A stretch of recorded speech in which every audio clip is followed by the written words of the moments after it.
Bismillahirrahmanirrahim. Assalamualaikum warahmatullahi wabarakatuh. Alhamdulillah anak-anakku, bertemu kembali kita di pelajaran Al-Quran Hadits di semester 2 ini untuk yang pertama kali. Hari ini Kamis tanggal 14 Januari 2021 kita akan belajar untuk teori Al-Quran dan Hadis. Yang akan kita pelajari hari ini adalah tentang adab makan. Ketika semester 1 di akhir pembelajaran kalian sudah belajar untuk kelas 2A, sebetulnya sudah diajarkan sebentar oleh Ustadzah Isti ya. Waktu itu Ustadzah Yuli sedang bepergian. Jadi karena supaya lebih mantap, kita ulang lagi di semester 2, dan ini sebetulnya memang materi di semester 2. Oke, kita mulai ya nak. Yang akan kita pelajari hari ini adalah tentang hadis tentang larangan mencela makanan. Kita mulai pelajaran hari ini. Bismillahirrahmanirrahim. Raditu billahi robba wa bil islami dina wa bi muhammadin nabiyya wa rasulah. Rabbi zidni ilma warzuqni fahma. Amin. Semoga doa kita diterima oleh Allah, apa yang kita pelajari bermanfaat, dan kalian dimudahkan untuk mengamalkannya dan menyelesaikan tugas dari Ustadzah. Hadis yang pertama di semester 2 ini yang akan kita pelajari adalah larangan mencela makanan. Mengapa kita dilarang mencela makanan? Karena Rasulullah melarang itu. Jadi kita harus ittiba Rasul, harus mencontoh perbuatan Rasul. Kita dilarang untuk mencela makanan.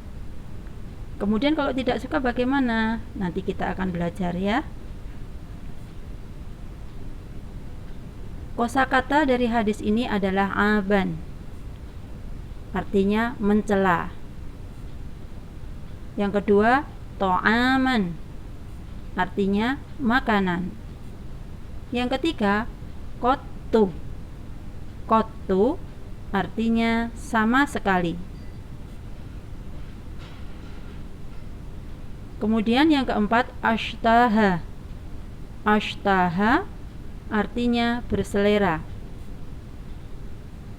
Kemudian yang kelima, akalahu. Akalahu artinya memakannya.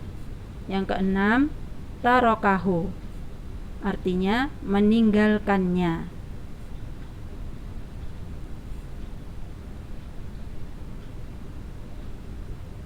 Hadisnya bunyinya seperti ini. Ma'aban Nabiyyu sallallahu alaihi wasallam ta'aman qattu in ashtahahu akalahu wa in karihahu tarokahu. Hadis ini adalah hadis riwayat Bukhari Muslim. Artinya, dari Abu Hurairah berkata, Nabi Shallallahu Alaihi Wasallam tidak pernah mencela makanan sekalipun. Apabila beliau berselera atau suka, beliau memakannya. Apabila beliau tidak suka, beliau pun meninggalkannya atau tidak memakannya. Hadis riwayat Bukhari nomor 5409 dan Muslim nomor 2064.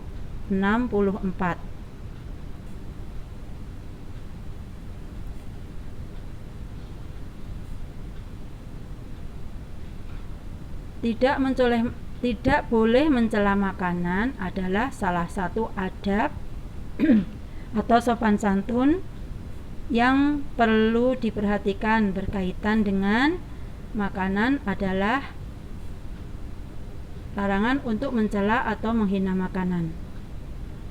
Jadi tidak boleh mencela makanan itu salah satu bentuk adab yang perlu diperhatikan berkaitan dengan makanan. Adanya larangan untuk mencela atau menghina makanan. Contohnya seperti apa sih mencela makanan itu? Contohnya misalnya Ketika kita disediakan makanan oleh mama, kemudian kita bilang, "Ma, terlalu asin. Makanan ini kurang garam. Terlalu asam. Atau mungkin terlalu encer. Mama, ini gimana? Makanan belum matang." Dan masih banyak lagi. "Nggak, aku nggak mau. Makanan itu nggak enak," misalnya. Jadi itu contoh mencela makanan yang sebaiknya dihindari, karena Rasulullah tidak mencontohkan seperti itu.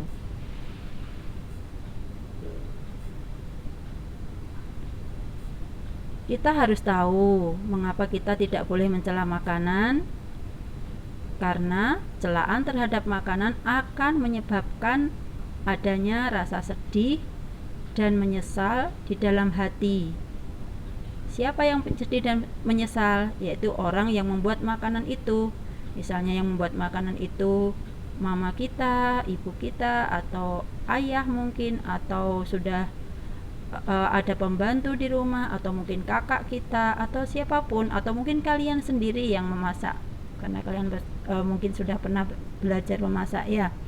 Jadi celaan itu pasti akan membuat kita sedih, atau siapapun yang menyajikan atau membuatnya akan merasa sedih, meskipun sedihnya mungkin ya sedikit, tapi agak bagaimanapun akan membuat rasa tidak nyaman orang yang menyajikan atau yang membuatkan makanan itu, sekalipun mungkin makanan itu diperoleh dari membeli.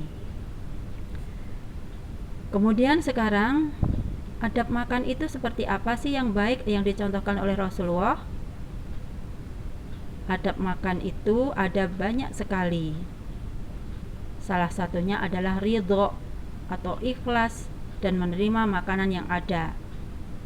Ketika kita disajikan makanan, kita harus melihat bahwa masih banyak sekali orang yang tidak bisa makan. Di belahan bumi ini banyak sekali orang yang tidak bisa makan. Bahkan mungkin di negeri ini banyak orang-orang yang untuk makan saja sulit. Jadi kita harus ridho atau bersyukur dan menerima makanan yang ada. Yang kedua, tidak mencelanya. Jika suka, makanlah. Jika tidak suka, tinggalkanlah. Kemudian yang ketiga, mencuci tangan sebelum makan. Yang keempat, berdoa sebelum makan. Paling tidak ucapkan bismillah. Ya nak ya, jika kalian terburu-buru mungkin kemudian keburu lapar dan sebagainya, ucapkan bismillah. Atau yang lebih sempurna, bismillahirrahmanirrahim, atau dilanjutkan doa sebelum makan. Kalian tentu sudah hafal. Nah, jika kalian lupa, ucapkan bismillahi bi awali wa akhiri. Misalnya sudah makan, sudah hampir separuh piring, baru ingat, oh aku belum baca doa, ucapkan bismillahi bi awali wa akhiri. Kemudian makanlah dengan tangan kanan. Karena kenapa? Karena setan itu makan dengan tangan kiri. Jadi kalau kita makan dengan tangan kiri, berarti kita mencontoh perbuatan setan. Kecuali anak-anakku yang memang oleh Allah diberi ujian, tidak bisa menggunakan tangan kanannya, dan itu pun tetap harus bisa dilatih ya nak, usahakan. Kemudian adab yang ketiga, makanlah makanan yang paling dekat. Jadi ketika kita makan bersama-sama di meja makan atau di tempat makan, jangan sampai misalnya berdiri ngambil yang jauh. Kalau kita pengen sesuatu yang agak jauh dari kita, minta tolong orang yang ada di dekat itu untuk minta tolong mengambilkan atau menyulurkan makanannya supaya lebih dekat kepada kita. Jadi jangan langsung mengambil makanan yang paling jauh. Makanlah makanan yang ada di paling dekat, itu sunnah Rasul. Kemudian jangan lupa setelah makan ucapkan hamdalah, alhamdulillah atau alhamdulillahirabbil alamin. Boleh dilanjutkan doa setelah makan, paling tidak hamdalah. Kemudian membersihkan sisa makan di tangan dengan menjilatinya, kemudian mencuci dan membersihkannya dengan air. Jadi sebelum dicuci tangan dijilati dulu. Loh kok dijilati Ustadzah? Kan kita makannya pakai sendok. Anak-anakku, sunnah Rasul itu sebaiknya makan menggunakan tangan. Tetapi jika kalian tetap menggunakan sendok, paling tidak makanan kalian harus bersih tanpa sisa. Kalau ada butiran nasi pun, sebutir nasi pun sebaiknya kalian makan, jangan sampai ada sisa, supaya tidak mubazir. Ingat, masih banyak sekali orang-orang yang tidak bisa makan yang ada di sekitar kita, atau mungkin di belahan bumi ini, atau mungkin satu bangsa pun masih banyak yang tidak bisa makan. Jadi kita harus mensyukuri, membersihkan makanan yang kita makan sampai habis. Barangkali keberkahan itu ada di makanan itu. Hadis tadi dia dibaca lagi ya. Ma'aban Nabiyyu sallallahu alaihi wasallam ta'aman qattu in ashtahahu akalahu wa in karihahu tarakahu. Apa artinya? Dari Abu Hurairah berkata, Nabi Shallallahu Alaihi Wasallam tidak pernah mencela makanan sekalipun. Apabila beliau berselera atau suka, beliau memakannya, dan apabila beliau tidak suka, beliau pun meninggalkannya, tidak memakannya. Itu adalah hadis Rasulullah, contoh dari Rasulullah, dan kita harus berusaha mencontohnya.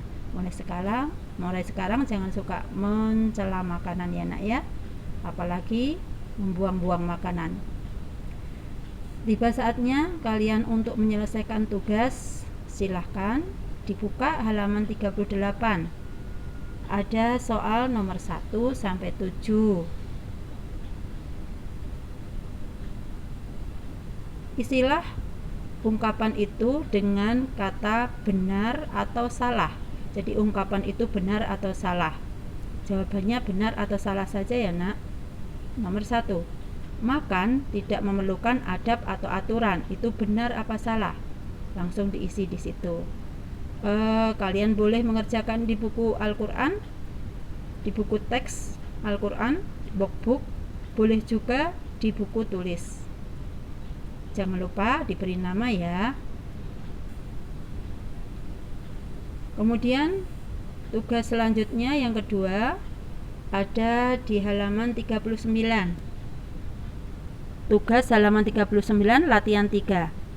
Perintahnya, baca baik-baik, susunlah kalimat berikut ini menjadi urutan yang benar. Di antara A, B, C, D, E itu urutkan supaya menjadi susunan yang benar. Mana yang harus didahulukan ketika kita hendak makan? Mana yang harus didahulukan? Jangan sampai salah ya. Urutkan dengan baik dan benar.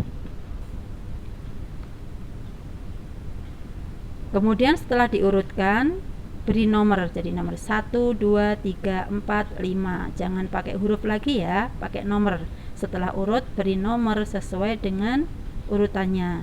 Nomor 1 sampai nomor 5. Alhamdulillahirabbil alamin. Jadi ada tugas 2 ya nak ya. Hari ini ada 2 tugasnya, yaitu halaman 38 dan 39.